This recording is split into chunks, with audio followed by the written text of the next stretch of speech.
Yeah.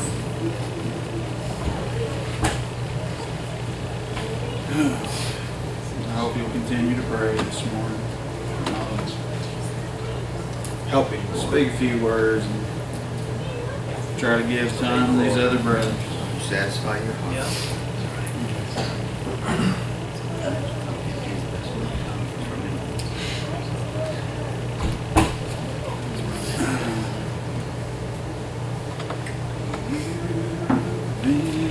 My friend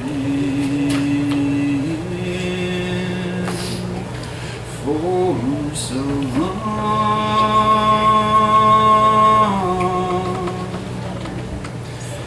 you were right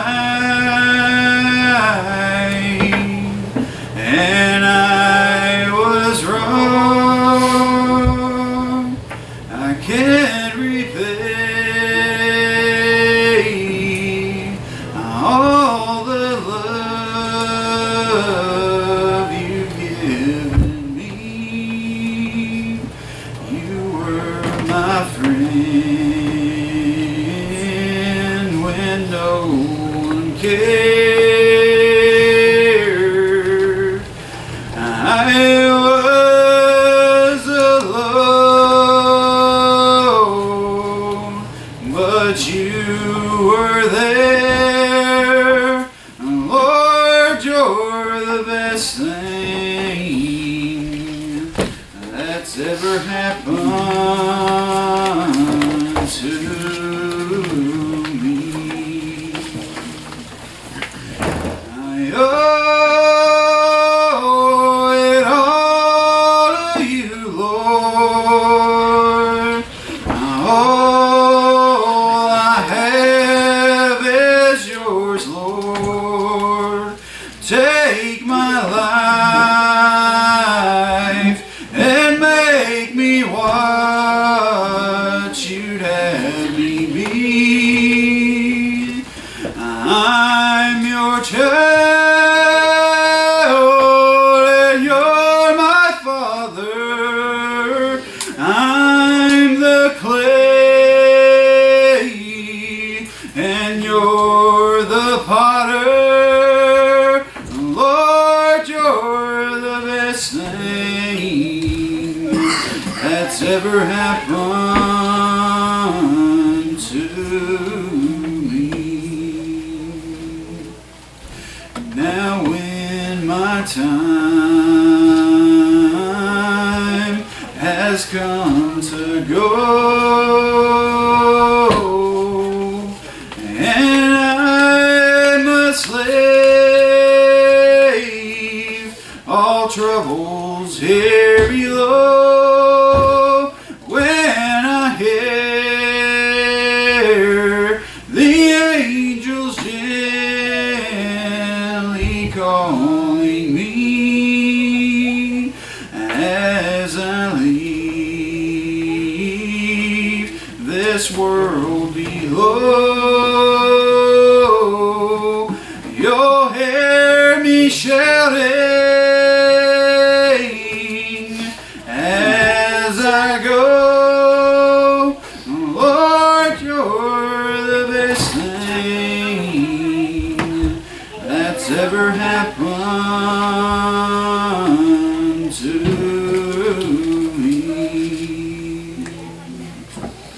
I owe it all to you, Lord. All I have is yours, Lord.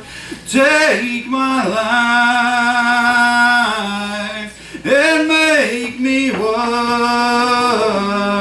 you'd have me be. I'm your child and you're my father. I'm the clay and you're the potter. Lord, you're the best thing that's ever happened to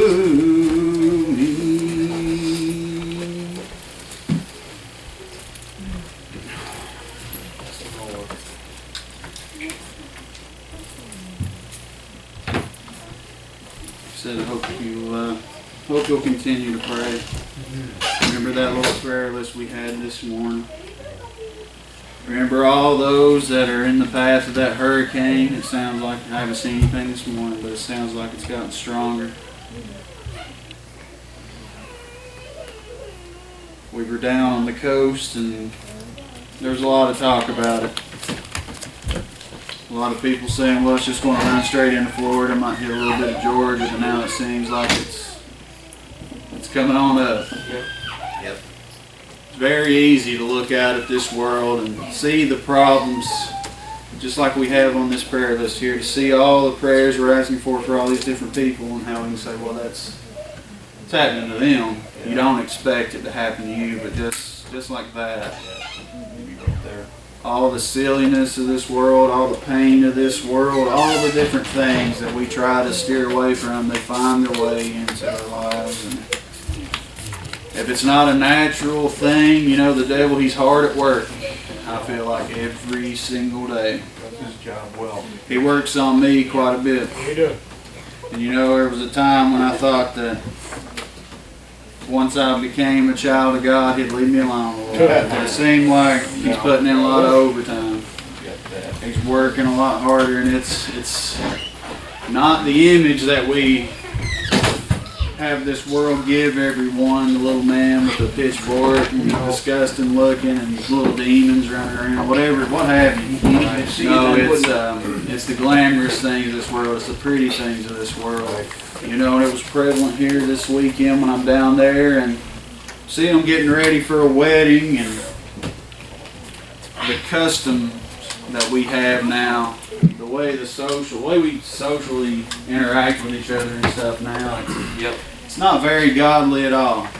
There's a little bit of godliness left in this world. There really is.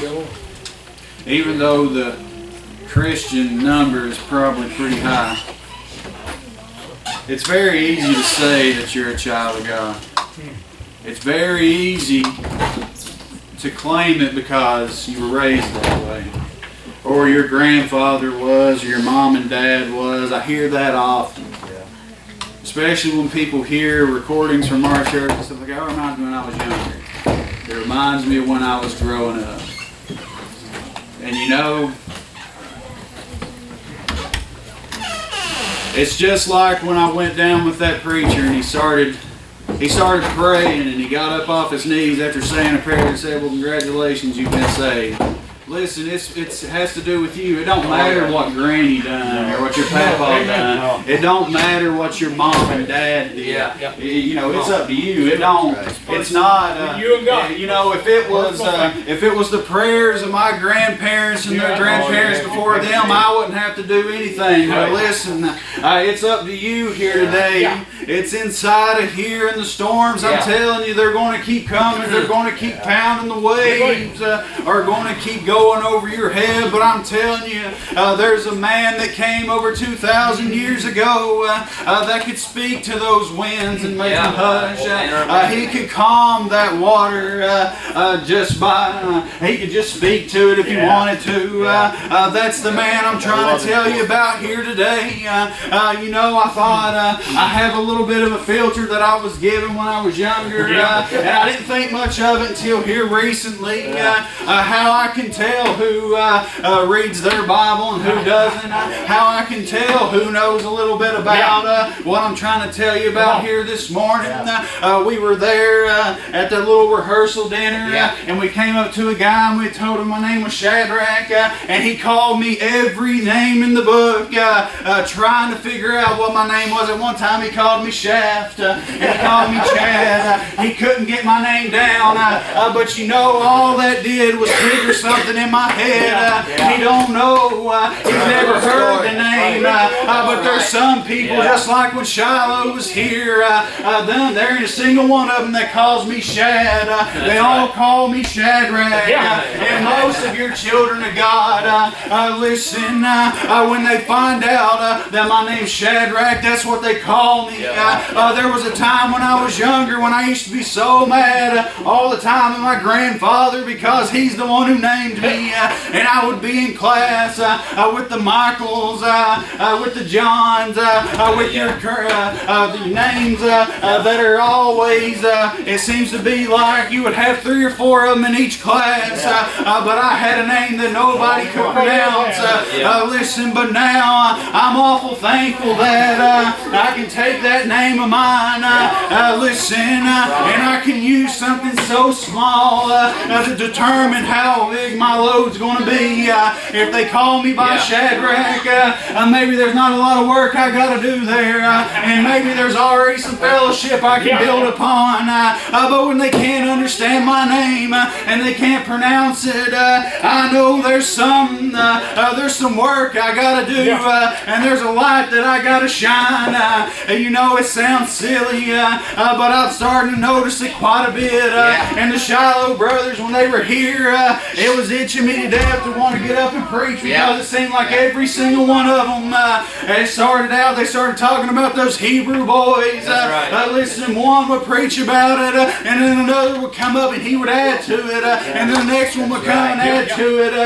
Listen, while I was sitting there, I was thinking to myself, that's one of my favorite stories because I remember a time when I was told to go look my name up and to see what it meant, and I read a story about those 3 boys. Listen, I read a story about 3 boys that, listen, a king had came and he had a golden image set before him there, and every time this music would play, this little ceremony would go on, you had to bow down to it. Listen, but these boys, listen, they wouldn't get down and they wouldn't worship that golden image. No, instead, listen, they were threatened with a fiery furnace, and I love what they said. I don't know if my Lord, they were saying, I don't know if He's going to deliver me, but I know that He can. That's basically what they were saying. And you know, you got people here this morning that's looking out on the horizon there in Florida, and they can hear the rumble coming.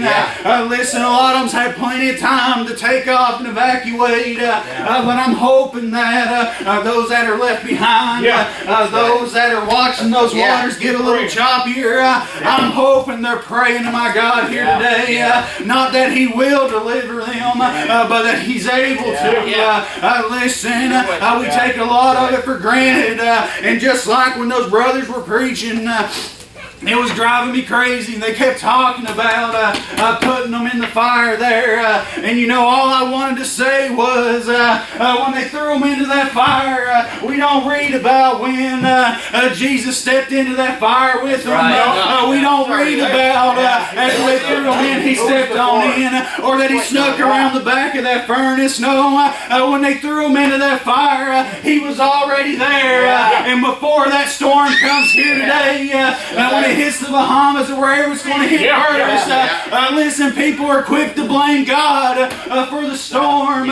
Listen, no, that's not what the storm is here today. God isn't bringing that storm upon them, but when that storm comes, listen, and it starts to ravage that land, that's where my God's going to be. He's already going to be there. Listen, and when those waves come and they crash into those buildings, they tear those little places apart, you're going to get to see God work. You're not going to get to see Him physically. You're not going to get to see His hands. You're going to get to see the hands of His people out there digging through all that rubble. Listen, donating all the water, all the clothes. Just like Brother Josh, if they end up having some problems down there in Florida, more than likely Josh is going to end up being down there. And then that's just another prayer that Tammy's going to have to pray for. You heard her here this morning talking about the devil's just a working. Listen, Brother Josh may end up having to go down there amongst all of that stuff. And you know, he's going to have to try to restore power, restore a little bit of balance to the area. Because if you could imagine right now, if the power were to go out here in Surrey County, this place would go crazy. Listen, and it's no different than what's going to happen down there when those power, when it goes out. A lot of bad things are going to happen. But you know what's more important than Brother Josh going down there and getting up on the ladder, dealing with that electricity, trying to get the lights back on. Yep. What's more important is that he would go down in a little area like that, and there's another light he needs to let shine. That's right. Amen. Because there's going to be a lot of people, An opportunity. a lot of people that are going to be broken. Yep. And you know, next weekend, we don't know how this is going to go. Come on up the coast, it's untelling what's going to happen. This prayer list could change drastically from one week to the next. But you know, it's another opportunity is all it is. It's one more opportunity to reach out to this lost and dying world. I don't wish the storms on anybody. I don't wish the wind and the rain on anyone or the waves. But if that's the way that this world is going to do it, if it were to come, there's nothing I would love more than for God to deploy a few little soldiers down there to those who are broken. I'm going to get out of the way. I don't want to keep you here. Let some of these brothers come. I love each and every one of you. Just come on with your arrangements. No, I'm done. You guys.